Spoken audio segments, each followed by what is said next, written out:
Listen, I'm sorry to bother your video, but those $6,400 ads, they're BS, man. They're scams. Do not fall for them. That $6,400 thing is a deep fake. It is not real. It is not $6,400 that the government is giving you. Hello, Internet. I'm Jackie Fox, and hello to all of my fellow politically non-binary folks out there. Today, we're going to be talking about the dark side of the Internet and the coming future of the Internet's collapse. This episode is going to involve spies, psyops, psychological warfare. Elon Musk may explain why American politicians want to bring TikTok's American arm under their control, and Facebook Instagram owners Meta's new legal troubles. But first, I have to ask, are you being spied on right now? Is social media just an ever-expanding honeypot? Is Facebook using your phone to wiretap its competitors? These are just a few things to consider as we move forward. With that out of the way, let's dig into the spiritual successor to my previous video entitled Meme Wars a few years ago back in 2020. That video was all about powerful groups using patterns of social influence through advertising strategies to place beneficial ideas in people's heads. Even though consciously we often resist these patterns initially, once we've allowed some of the component parts of their argument into our mind and accept them as fact, we become better and better at accumulating additional parts of a verbal package designed to control our thoughts and beliefs, and how these packages are stochastically delivered on social media to the masses. It was also about how everyone from scam artists to influencers to political machines were inventing and investing in these verbal packages designed to control us. A bit more traditionally, you could just look at how secretive oil billionaires pump their money into social influencers to fund entire intellectual dark webs of self-serving elitist groupthink like are present within content creators like Steven Crowder, perhaps most famously. If you don't know who that is, I can only say that I wish I didn't either. But recently this creator was shopping around for work with Ben Shapiro and company and revealed that he expected to be paid millions of dollars a year, suggesting that whoever had been bankrolling him all these years had especially deep pockets to make him believe that media companies are making all that much money these days. Unrelated, you should crowd support my Patreon for as little as $1. If 1 million of you do this, I'll come close to having the money that Crowder's conservative sugar daddy has been funneling him all these years. This is the propaganda through influencer model, and this particular relationship will get a little bit more fleshed out in the coming months as his divorce is somehow turning into a catalyst for numerous employees to stop taking his shit and air a lot of their insider dirty laundry on their way out the door. More recently, you could look at the formation and beginnings of the QAnon cult and how this created a fertile ground in its minds of its followers for a particularly invasive form of Trumpian brain rot. Either is a great example of how these well-funded campaigns are used to funnel the money and beliefs of the American oligarch class into the American living room, or wherever we mindlessly doom scroll these days. Through a lot of useful idiots to create astroturf movements to support whatever policy they're particularly horny for at the time. Usually lower taxes and rescinding social welfare programs. Since movements like these are largely chaotic, they'll fit into a more stochastic model of elite propaganda. In either model though, the point is to obfuscate the influence that's being bought with relatively personable influencers that can connect with the audience on a human level, with a stochastic approach often being the most infectious because the connection is usually just someone you know, maybe someone without the resources to suggest that he, she, or they have been influenced by a wealthy perspective at all. This allows corporate lords to launder political beliefs through working class coded influencers perhaps more effectively through your actual working class friends and acquaintances. At a terrifying intersection with this concept is a wave of AI products which make laundering, mass producing, customizing, and widely distributing propaganda stunningly easy. One example of this type of behavior, and the shotgun blast nature of these as well, of these well-funded propaganda networks that also feeds into the death of the internet that I would like to talk about, is the AI deepfake Joe Rogan and Joe Biden ads that have been popping up on YouTube. That $6,400 thing is a deep fake. It is not real. It is not $6,400 that the government is giving you. It is a subsidy that they're talking about. This is a stimulus check. A stimulus check is $5,200. It's $5,200 stimulus check that the government is giving away to all Americans. There is no qualification as long as you're an American. Hit the link. They're going to give you a call. About 2 minutes, 5 minutes worth of your time, and the money is there. It's that simple. So all of this subsidy that you guys are hearing, Don't fall for it. It's the stimulus that you're looking for. The same link in the description below me is what you're looking for. $5,200 stimulus check to all Americans. They're gonna give you a call, or you can give them a call, whichever one you prefer. 5 minutes of your time and it's done. Go. Even before this, though, there was a particular problem with deep-faked Elon Musk ads that were shilling fake cryptocurrencies, but honestly, these targeted such a niche audience that I don't think many people actually got upset about it. I mean, who cares when you scam crypto heads, I guess. That seems to be how the government's taking it, at least. But in looking at these deep-faked AI ads, I mean, I remember a lot of people were talking about this a few weeks ago, maybe even a month ago, and it even seems like the company ended up kind of getting in trouble for it. There's definitely been some ban evasion here for Mr. Mantilla, from what I can tell, and yes, I know the name of the man who's been running these ads, or at least paying to have them made. After a bit of cursory research, this also seems to be the name connected with each wave of these scam ads. I'm sure that there's probably other companies or individuals that are copying this strategy and also flooding the market with these, but it's disturbing to me, especially as a YouTube content creator, that in my own viewing of YouTube over the last year or so, I've been seeing these ads constantly. All nearly exactly the same after the opening. I somehow miss the AI Joe Rogan and Joe Biden era of these ads, perhaps because I think that those particular variations push their way into the cultural consciousness, perhaps just because it gave us a new way to talk about AI. And like Icarus, this iteration of the scam just flew a little too close to the sun and burned out early. Before I happened to watch a YouTube video with an ad on it, because I prefer creators who don't run ads. If you've only heard of this particular iteration of this scam, or these ads in particular, hi, welcome to YouTube, where you're legally required to like and subscribe if you've already watched this much of my video. Believe me, the police will be coming if you don't, so just like, subscribe, just click the 2 buttons, it's easier than getting arrested. You probably don't realize how pervasive these ads are becoming. It's not just about deepfakes in this case, but more the scam that they were being used to sell, and that, yes, this scam still exists, because it seems that for YouTube it remains profitable that it does.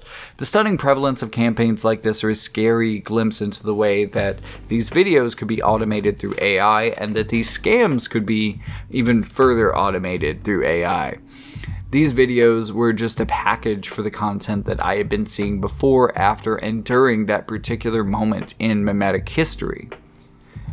Looking this up online after seeing one of those ads today in an even newer style, I suspect this man has multiple advertiser pages and profiles through YouTube where he's running different varieties of ads, all of which are essentially pushing the same message and script for the most part. I have a feeling like the recent strategy he's been using is to use paid actors to push this message instead of AI generation. Like, it seems that he's handing them a basic script and they're improvising where they can to make it sound unique and add their voice. I doubt that it's possible at this exact moment, but... Whoever threw that paper at me, your mom's a... Oh, wait a second, this paper looks important. How the fuck does the door even blow open? We are inside the house, like, that doesn't even make sense. I think it is hilarious that Joe got hit in the face with paper. Shut up, Donald. You're awfully happy for such stormy weather outside. Does that sound familiar? Stormy? Fuck you, Joe. I would imagine that for a person like this, it wouldn't be outside of the wheelhouse of possibility in the future that he might take a short clip of video from a website like Cameo or something, train a deepfake on it, and then use that creator's face in perpetuity. Or maybe just make up his own AI agent. I'm not really sure where people like this would go. But, you know, these people and the AI voice and image generation and video generation through Sora that back this kind of thing up, if they're not targeting celebrities, but instead they're made to be, you know, relatable people who may feel even like up-and-coming social media and influencer types, which there are so many of online, that maybe they'll just get lost in the crowd. I mean, it's not like this is British royalty that's trying to hide away one of their kids and is publishing deepfake photos of them to try to prove that they're not hiding. That was its own whole controversy while I was writing this video. Just another famous deepfake scandal. But if it's not someone famous, if it's not British royalty, just one of your friends, just your friend, you know, telling you something that's important to them from the front seat of their economy car. That's the style they seem to be going for here right now. But even over the last week, I've seen so many varieties and different variations on this ad strategy. And there have been a lot that like to use black voices especially. The one that I ran into today that I'm definitely putting into this video uses a black voice and a black face. Listen, I'm sorry to bother your video, but those $6,400 ads, they're BS, man. They're scams. Do not fall for them, okay? Do not fall for them. The reason why they're being pushed is because they're trying to distract from the fact that we have $5,200 in stimulus checks given to us. Now, why would somebody do that? I'll tell you why. If nobody is claiming this money, if the program is not being used, the government can shut it down and say nobody's using it. Who wants to give away money? The government damn sure didn't. Remember when we were in the pandemic, when it was COVID going on? People were freaking dying. People wearing masks, running around all crazy. They didn't even want to give us money then. We had to fight for the second stimulus check. This is the same thing. Why would they want to give us more money and another stimulus check? Look, think about it. Now, that is why the ads are being pushed. They're being pushed as subsidy, but they're not giving away subsidy. They're giving away a stimulus check. It's just a bunch of confusion, but if you're here, look.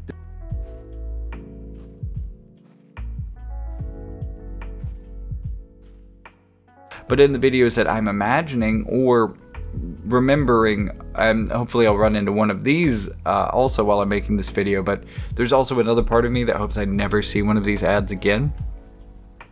Maybe I'll be able to show you one of these, but in it, there's actual AAVE as well as a black face, and a black voice. And, you know, like, something about that seems like the way Donald Trump would design an ad to appeal to black people, but maybe with less mugshots and sneakers and a bit more stylish. You know what I mean? Like, Erman said, let's make this very black TM. Let's also do a version where white women won't find intimidating with a soccer mom. Fed up with the government trying to keep money from us, because I've been seeing these $6,400 subsidy ads and not getting any money. And so, you know, out of my annoyance and curiosity, I gave them a call and I just asked, what is the deal with this $6,400? Wannabe tech bro man child. I've seen Dr. Phil talking about how every American is eligible for that $6,400 subsidy. Well, I hate to break it to you, but that's not entirely true. I mean, yes, we do get $6,400 deposited in our banks. I mean, I got mine in like 2 days, and I'm already using this money for groceries, but the truth is that it's only for those not on Medicare and Medicaid. If this video showed up on your feed, that means your state's still handing these out. So just click that. And even one for conservatives that plays on tension around immigration as a hook to get you into the same script as always. That one in particular starts like this. I can't believe what's happening at the border. They're just handing all these immigrants $5,500 stimulus checks. They're not even Americans, and I don't think that's right. But I think that us as Americans, we should be able to get these stimulus checks. And we can. So, you know, go down and get those stimulus checks before the immigrants take all yours today. Get yours today by clicking our shady link or something like that. I mean, this was actually being done in that AAVE voice to kind of like culturally jam, I guess, like, you know, it's hard to get super woke on a person of color, right? Especially if it's a woman, just adding all the layers. Like, you know, you can't accuse a black woman of being racist, can you? Can you? Will you? I mean, she probably wasn't even real. Like, I don't even think they used her face in that ad, but I'm gonna quit talking about an ad that I can't even show you. That doesn't seem fair. These particular ads have been made to appeal to so many different American demographics. They're probably being pushed in all different directions, and again, it's probably multiple companies. But in my limited research, all of the ads that I had heard of could be traced back to this singular company. This is what I mean by a shotgun blast. It's not just targeted at you, and if you get hit, you're not just getting hit once, you're probably getting hit at numerous times from multiple angles, and at least one of those is going to do some damage. At a certain point, you're going to start wondering if this is real and if you're missing out, because it seems like everyone on the internet knows about this but you. And so you begin to think, next time I see one of these ads, I'm going to click on it and get some of that free money too. It's a common archetype of scam, or maybe I'm just looking at one of them who's still operating today on YouTube using basically the same scripts that the scam has used from the beginning. Maybe if I had clicked on some of these other videos that I had found suspicious and looked at their Google ad transparency pages, I could have found out a lot more of these companies. But Mr. Mancilis not only named his company after himself, I can tell you, but he lives in Colombia, and in fact I can show you exactly where in Colombia because this is publicly available information that he listed himself. Also found out through a little bit of Googling that his company is incorporated in Wyoming. I was also able to verify that this is the same Herman because it lists him and the same address in Colombia as his home address. So, gotcha. I don't even know if he actually has any financial certifications because at this point, why not fake everything? I'm not even sure SAS is an actual acronym for a financial certification or really any certification. I always get Scandinavian Airlines when I try to look it up, and I'm guessing that wouldn't qualify you for either financial services or marketing, but what do I know? Also, I don't know if he's doing this instead of marketing for himself or a third party. Maybe he's not even the person ultimately behind the whole scam. Maybe he's just running the ad campaign on behalf of a client. Regardless, this man is certainly very much behind these scam ads in particular, and I would imagine that somehow or another he's profiting off of each one, no matter where he is in the overall scheme. But I can confirm that he has run these ads for multiple websites by tracking other citizen journalism that was posted on X, unfortunately. All of this is a problem and a harbinger of what's to come, especially if it's AI-generated slop, because this type of thing is slowly starting to drown out the internet. There's this idea called the dead internet theory that I ran into a couple of years ago. The theory posits that we as human beings aren't alone on the internet, or at least that perhaps some of the people that you encounter online are less than real, or at the very least that the numbers that you encounter online are less than real. Some offshoots of this ideology are the NPC meme for existence. People took that a little bit too far after Russiagate in particular and started applying it to everyone. You know, everybody got called bots who was engaged in any sort of a politically divisive conversation online for at least a couple years. And I think a lot of these things come from a similar core belief that a large amount of the internet that we see is fake. Or rather, the traffic is fake at least. And we've seen platforms absolutely juice their view counts to claim virality and audience, usually as a way to raise stock prices before a big buyout where they offload their failing company to foolish investors. Or, in Elon Musk's case, just after they buy out a company to prove he's still the best billionaire of them all. Look, I can do a social media company. Look at me, guys. Look at me. This is just one axis on which the internet can die. Consider the state of news online within Russia. For decades, stretching back into the time where Putin was only in the KGB enforcing their cruel methods of control on the Russian population instead of running the entirety of the country, the state has controlled both sides of the public narrative. Both sides lie, and even the anti-establishment sources wait for establishment green light before they publish their content. This isn't a secret there either, and a big part of the point as well. When people can't even believe the criticism of the party because they're aware that the narrative that they hear is so tightly controlled that it doesn't even matter. Lies and fake news thrive in this environment, making it nearly impossible to distinguish the reality any further than one can see in front of them or hear around them. Everything else in Russia is known to be propaganda.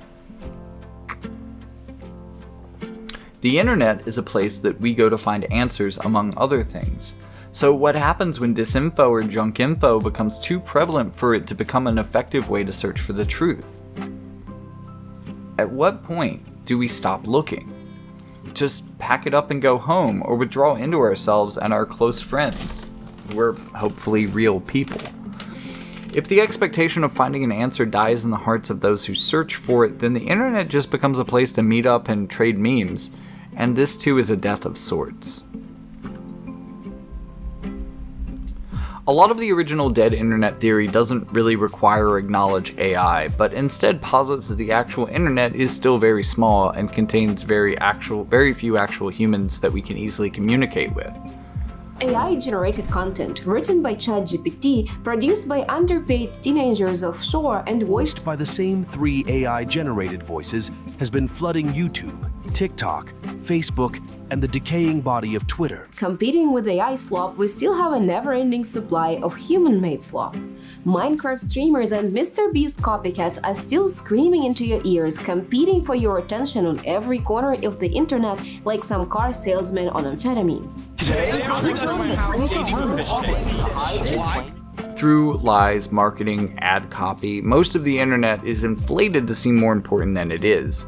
Social platforms making fake users, apps making fake users to draw in gullible users.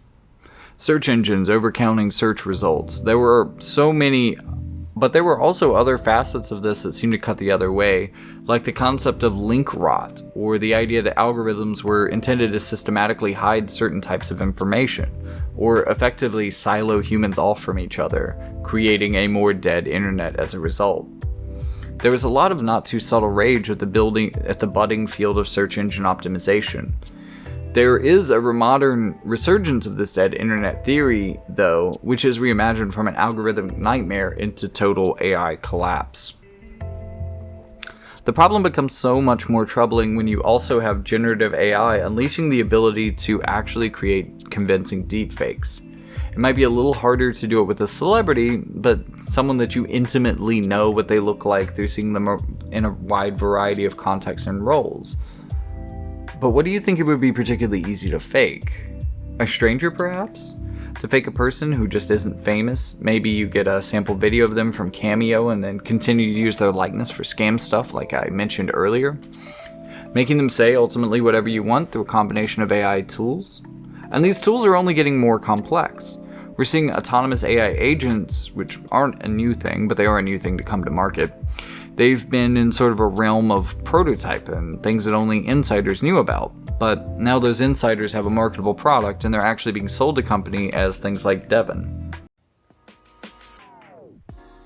Hey, I'm Scott from Cognition AI, and today I'm really excited to introduce you to Devon, the first AI software engineer. Let me show you an example of Devon in action. Devon is capable of writing and deploying code and more or less autonomously, by searching the internet, finding out things it doesn't know, much like we would, but also using a lot of the same coding tools that a human would as well, and then referring back to its human partner, the user, whenever it needs further clarification that it can't resolve on its own. And it can take a product from start to finish in this way in some limited capacity. Now, there's a lot of hype around this, but I have seen some users submit a video from this that, says it's still relatively early, and a lot of the people who seem more reasonable and less hype-driven said that they were impressed by it, but also realized that this was technology in its infancy. Overall, I think more people who are being reasonable about this technology are just impressed with what it could become or could indicate will soon be possible. But that's just the software side, and this is an issue that I mentioned in a previous video on a different channel through a video games economics series, but software is just not that great anymore. In fact, it's getting increasingly bad, and I really doubt that this is going to change, and it will probably further exacerbate itself with AI agents like Devon creating code themselves. Because, a big part of the problem is in the software world already is there's just too many shortcuts. So many ways to use tools and to copy-paste code to ask ChatGPT to code something for you. There's so many helpful tools on the market. You still kind of need to know what you're doing, and it still does require a certain level of expertise, but it doesn't require you to do it 100% from scratch all the time, which is useful for getting things done fast, but it leads to this idea that the coders of today or engineers of today, while they have more sophisticated tools and more power to work with than their previous counterparts, their knowledge and their actual knowledge and ability to easily fact check and debug these tools is more often limited than their predecessors who invented the tools that they themselves are working with. And this is also a brain drain that it looks like AI agents will only further exacerbate. I mean, LLMs already kind of made this a little bit worse, but it's only going to get worse from here. And more, the tools are doing the work instead of the humans, and the humans are increasingly unable to fact-check their tools. So for software, it looks like it's going to be on the decline in quality, even as the amount of software overall in the world blossoms. This is one of the reasons why the AI apocalypse may not actually materialize in quite the way that we imagine. It could just as easily cause many human technological creations to fall apart, and inadvertently ending its own existence in the process. This may result in a death and unusability of the internet in a way more extreme and complete than any other idea I've discussed here. It may not necessarily destroy the world, because it may just very well implode on itself before doing anything particularly destructive, which would just save us some time until someone inevitably decided to resurrect the project a second time, perhaps learning from mistakes of the first attempt, but also those mistakes, and this is kind of the major problem here, may not have been well understood to begin with, which would lead those who come after us to stumble blindly ahead for a second time, likely leading to the same mistakes, if not worse. And you might be saying, well, what we can do with software has been increasing year after year quite steadily. And that's because we're good at building things. The reason that software performs better while being worse is that we have increasingly better and better hardware to run it on. Like, that's been scaling up very fast and also very steadily. If you believe the industry hype machine, there's also going to be a huge advance in hardware that's being unleashed onto the market very soon. That could just cause a positive feedback loop, which could actually lead us to some very sophisticated AI systems. Or by injecting AI even more into the hardware side of things, it could also hasten full hardware-software collapse as well. But NVIDIA, along with a few other companies, are experimenting with AI-driven chipsets that are, in theory, at least a lot better than traditional processors.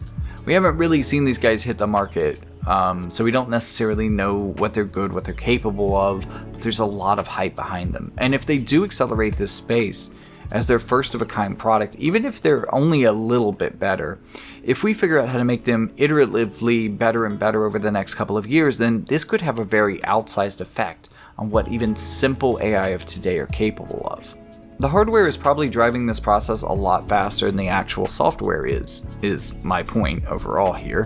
Which seems really weird, right? Because we think about AI as being a software, but every software is a software that is run on hardware and is dependent on the power of its hardware to function. But because through a lot of the AI push, it's been very demanding of computing power, and computing power has been a limitation for it, and has largely the best AI has been driven by the best hardware that these companies could get available to them. And as that drastically changes, then the capabilities of what is possible drastically change as well. And I really think this is where the feedback loop happens that jumps us ahead into a place that some people may not see coming.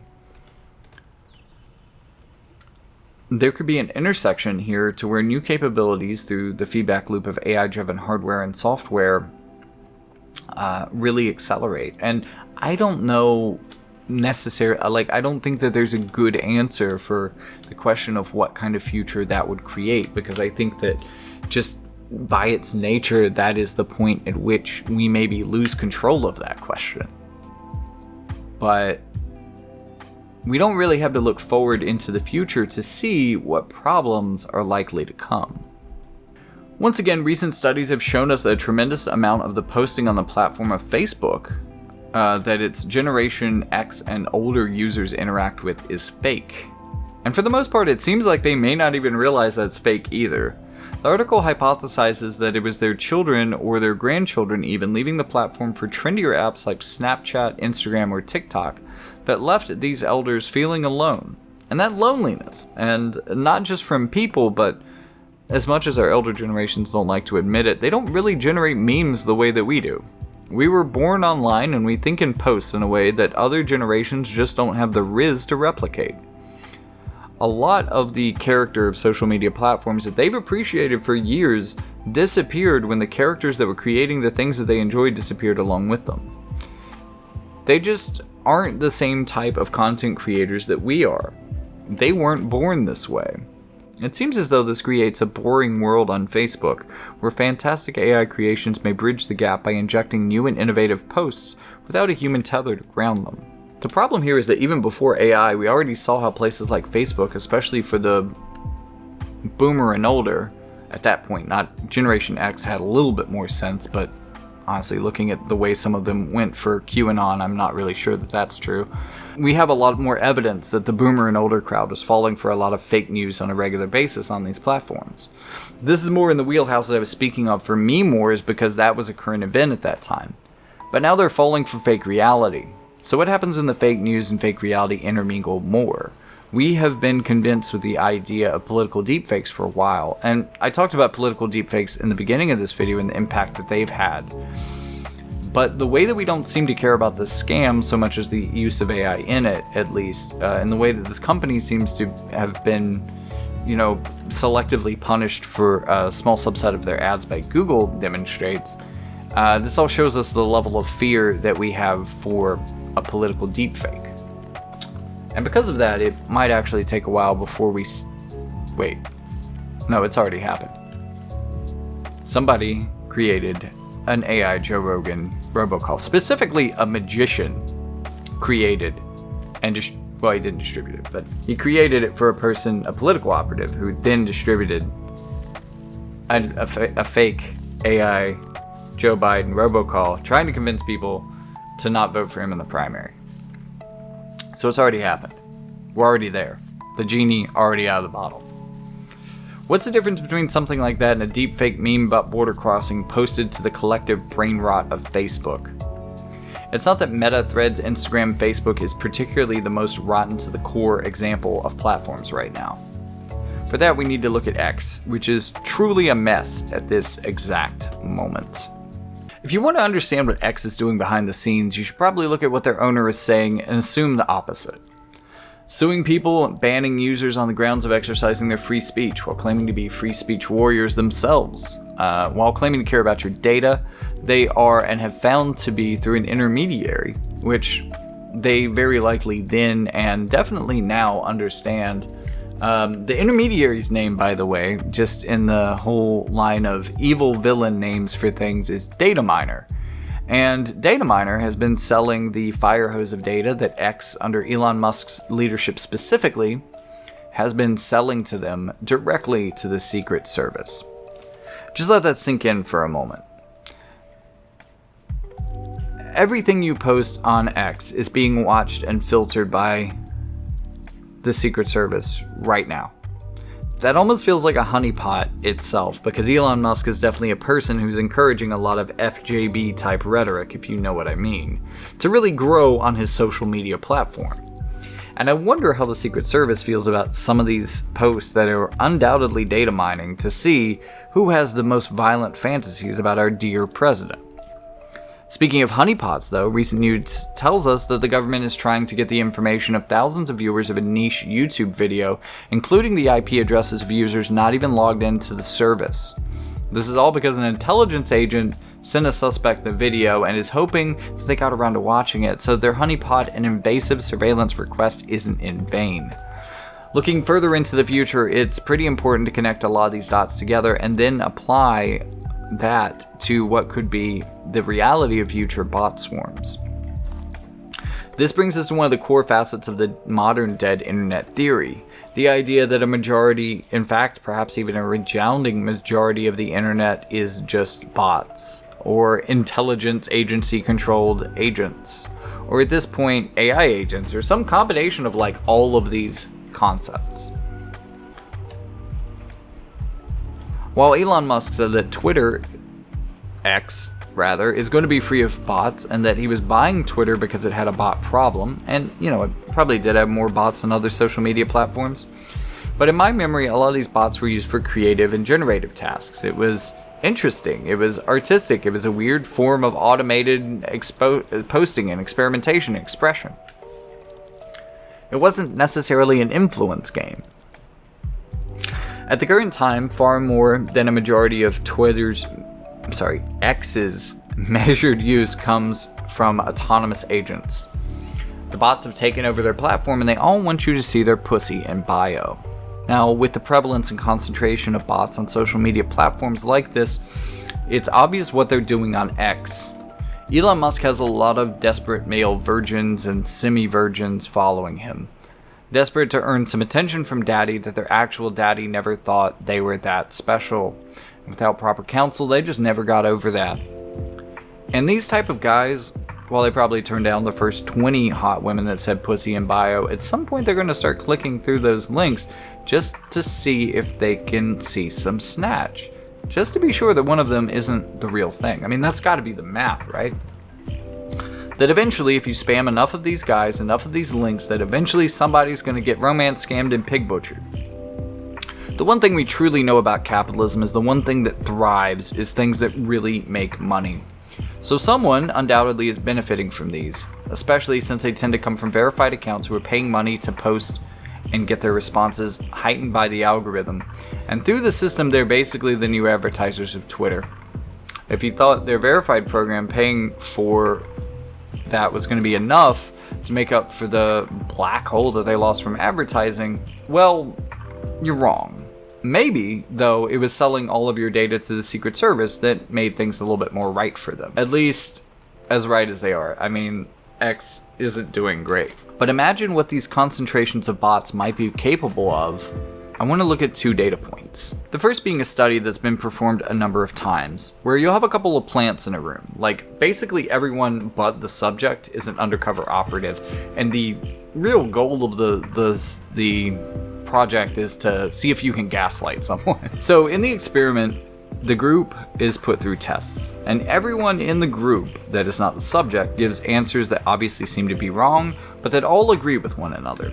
Even the instructors take the wrong answers as correct, to the point where even in obvious scenarios, the subject of the experiment will begin to wonder if they were incorrect. And what we've learned from those subjects and from those studies is that a lot of people will eventually conform to group consensus. Over time, if it seems disjointed with their perception of reality, simply because they want to fit in with the people around them and because we have a deep, driving, and innate desire to do so. So when enough of our peers tell us that the sky is green, then we begin to question if we're colorblind, if we can actually see the color blue or not. So what happens when your peers are largely bots and when they're all of the same artificial opinion? Could we be shepherded into belief sets by overwhelming numbers? The CIA seems to think so. And they're so confident in their methods, they've been deploying them for years on the internet of social media platforms without even the help of AI augmentation. Or maybe they've already weaponized AI to spread stochastic propaganda via online SM. IDK, it's the CIA FFS. For our second data point, let's look at the Twitter files. This one I actually can genuinely thank Elon Musk for, even though a lot of the data that was revealed in the Twitter files was basically junk. It was overblown bad reporting, in addition to things that we already knew, but we're just being able to see from a slightly more internal perspective. One of the things that I personally found fascinating out of this, though, was the exploration of how Twitter was allowing, through use of moderation, or lack thereof in this case, they were essentially creating whitelists for CIA operative accounts. These CIA operatives will often run multiple decoy accounts at one time, and all of them are free from moderation or oversight from Twitter HQ or the moderation team. They'll often run these accounts in foreign countries, pretending to be natives of those countries, and tending to organically support the beliefs that the CIA wants to implant in the masses of those places. And they do this in lockstep and coordination, posting slightly different messages and trying to blend in with the local public so that they begin to believe that the people around them are genuinely believing of these things, and they start to act as though they believe them themselves. Now, I don't know exactly how many CIA agents there are working on this type of stuff in the United States and around the world, but when each one of them gets access to an AI-controlled bot swarm of hundreds if not thousands faked, hacked, or stolen accounts, each with a unique set of AI-generated images and even maybe videos that can't be traced as stolen, and large language models that have been trained exclusively on local dialects, so that things won't sound as weird as the way I just said dialects. because that kind of stuff will stick out like a sore thumb, and not every CIA spy is necessarily a linguist. But LLMs, if nothing else, are relatively good at linguistics. I mean, they are large language models. Like, you had one job. This would help with in-group, out-group bias and would basically slip these opinions past people's critical faculties that might be saying, "You've never met this person, why should I care what they believe?" Imagine a future in which it seems as though most of the internet believes one thing, and it seems like your friends cautiously believe the same, but no one really has a depth of conviction. It seems like they've all been swayed by something, or they all believe that everyone else believes the same thing, even when really none of you do. And you begin to realize that a lot of those passionate online people you've never met. No, this is normal, you know? We have plenty of friends from outside our physical group. We have plenty of friends from outside our physical country or state of residence online.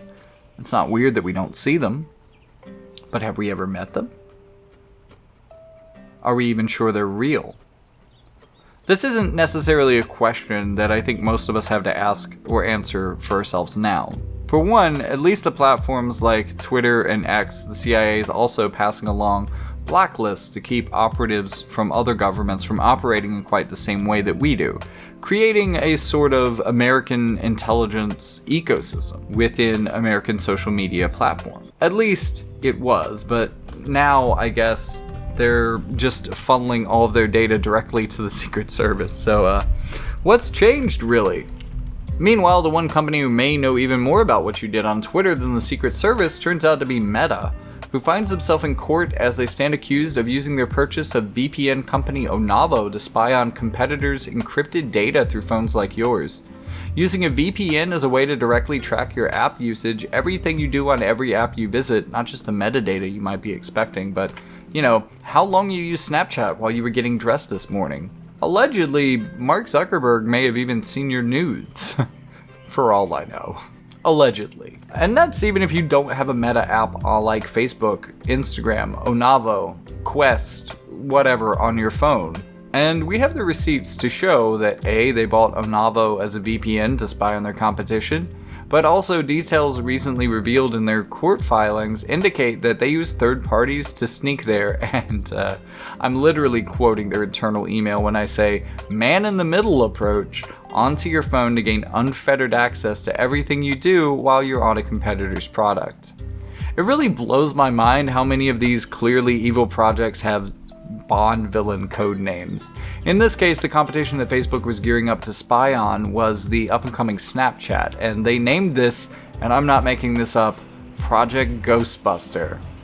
This is why American politicians are so scared of China-controlled TikTok, especially in the United States. While Facebook is being tried in court of wiretapping their competitors through their users' phones. True or not, I cannot tell you, but I can bet that American politicians fear that China is doing to us on TikTok the same thing that we are doing to the world with Facebook, Meta, Twitter, X, whatever. It could be that they're hoping to create a similar whitelist for their agents on TikTok to influence a younger generation of Americans that increasingly wants to be away from their American alternatives that they've more thoroughly infiltrated. Or it could be, as they say, more about creating a blacklist to keep foreign versions of their own fake influencer programs out of America through TikTok. They already had a similar crackdown to Russian agents, quite famously in 2016, which I also covered. At that time, they were rabble-rousing mainly on Facebook, and while we heard about the efforts to influence elections at that time, in particular attempting to suppress Hillary Clinton over fears that she would be tougher on Russia than either Bernie or Trump, a lesser-known facet of their operation on Facebook was organizing groups and even events that seemed like grassroots attempts to cause a variety of states, from Texas to California, to break off from the United States and attempt to weaken the power of the United States through its largest and most economically successful states, respectively. We're already seeing this future begin now, where poor quality AI-generated content is already flooding the market.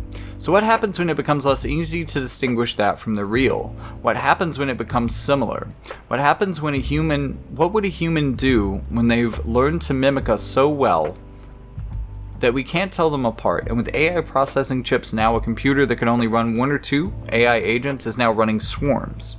What happens when these swarms work out how to teach each other and to learn from each other? And what happens when the swarm converses with itself?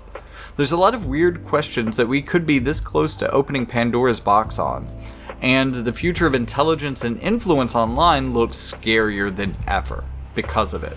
If you're curious about AI slop content and the philosophy behind it, you can check out Anna Fern's video on AI slop in the description. I'm really liking this channel right now, and maybe you would as well. Speaking of things outside this video, if you're looking into getting into one of my fictional worlds, links to starting points into serialized novel series like Athena's Chosen and It Even Happens While We Sleep can be found in the description as well as through my link tree. When we really interact with social media that much, I came into this whole conversation through a scam that I see ads for on my TV. I don't even really use social media, and I'm already being affected by this. We're rapidly entering a future where the advertising model of the internet is dead, and the data commerce / maybe Patreon / intelligence / paying to soak users with a political fire hose of your choosing model is truly the future. And I'm not really sure that's an internet that I want to be a part of and that I'm particularly excited to use.